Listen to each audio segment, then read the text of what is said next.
ticket. Hi. Hi, my name is Kelly, Queen Bee of Queen Bee Mixology, and I'm here with my sidekick, Cindy. Hello. That was so proper. Thank you. Today we're going to be making a pineapple sage tequila sour. So we found this from the Food Network magazine. I'm so excited. I love finding cocktails in magazines and just trying them out. So we are here today trying it for the first time. First time ever. We have no idea what this is going to taste like. We're going to be using reposado tequila, which is also referred to as aged or rested. It's a Blanco tequila, which is stored in wood barrels for 2 to 11 months. Awesome. So let's get started. What do we do first? Well, first we made a simple syrup. And if you haven't made a simple syrup, you can check out our description for a link on how to do so. We are going to muddle pineapple and sage. Yes. So we have 4 pieces of pineapple.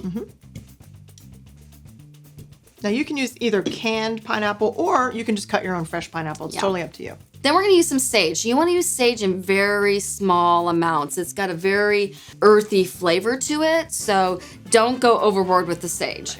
Too. Cool.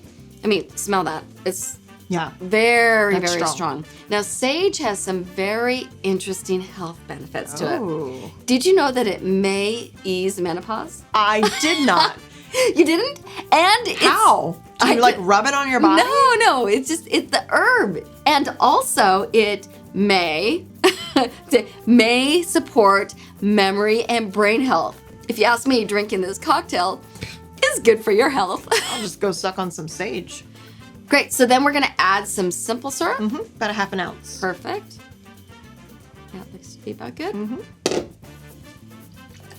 And then muddle away. Make sure you really break up that sage to get all the flavors out. We've lost a muddle. Hold on, don't cut. I got your muddler. Well, that's a melon baller.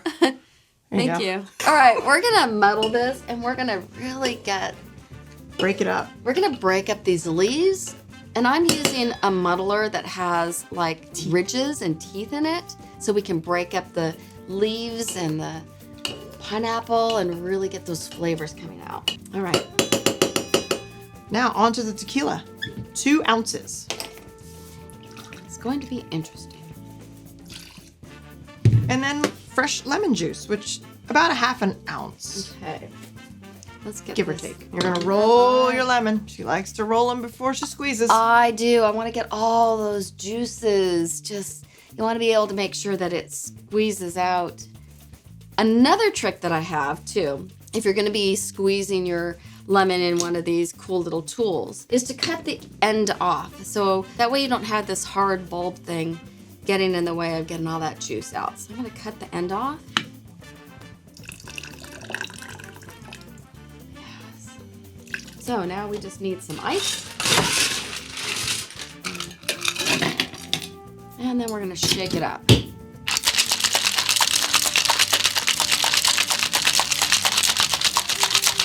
Did you know that reposado tequila is the most popular tequila of Mexico? Oh, it is.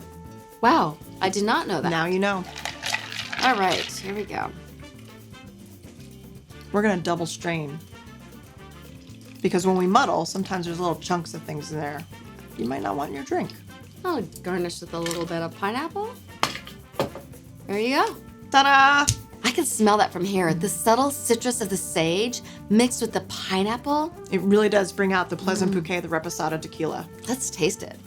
Yes, please. Yes. Take that out.